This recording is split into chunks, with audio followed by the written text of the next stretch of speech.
بسم اللہ الرحمن الرحیم۔ اردو کی 8ویں کتاب، صفحہ نمبر 76۔ سبق کا نام ہے چند خلاباز خواتین۔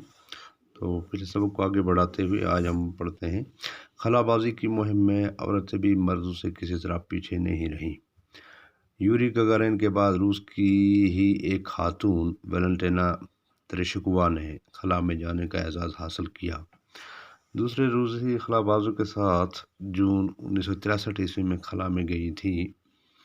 5 دنوں تک وہاں رہنے اور زمین کے 18 چکر لگانے کے بعد واپس آئیں۔ روس کے بعد امریکہ نے بھی اس سلسلے میں پہل کی۔ امریکہ کی خواتین کامیابی کے ساتھ خلا کا سفر کر چکی ہیں۔ اس میں پہلی سیلی رائڈ ہیں جو 2 بار خلا میں جا چکی ہیں۔ سب سے پہلے وہ 18 جون 1983 کو امریکہ کے چیلنجز نامی شٹل کے ذریعے خلا میں گئی تھیں۔ دوسری بار سیلی رائڈ اکتوبر 1984 میں ایک اور خاتون کیتھی سلیوان اور 5 دوسرے خلابازوں کے ساتھ خلا میں بھیجی گئیں۔ خلا میں جانے والی تیسری امریکی خاتون جوڈک ریجنک ہے۔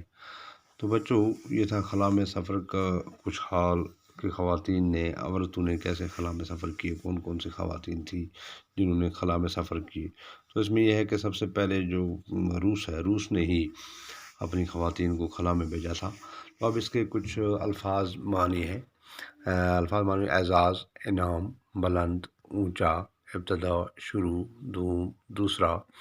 پھر واحد جمع ہے خاتون، خواتین، اعزاز، اعزازات، اختیار، اختیارات، شاخیں۔ سوال نمبر 2 ہے اس کا، ہم پہلے ہی کر چکے ہیں۔ خلائی پرواز کی ابتدا کب اور کس ملک نے کی؟ تو اس کا جواب ہے خلائی پرواز کی ابتدا 4 اکتوبر 1957 کو روس نے کی تھی۔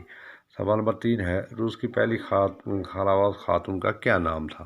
تو اس کا جواب ہے روس کی پہلی خلاباز خاتون کا نام یوری گگارین تھا۔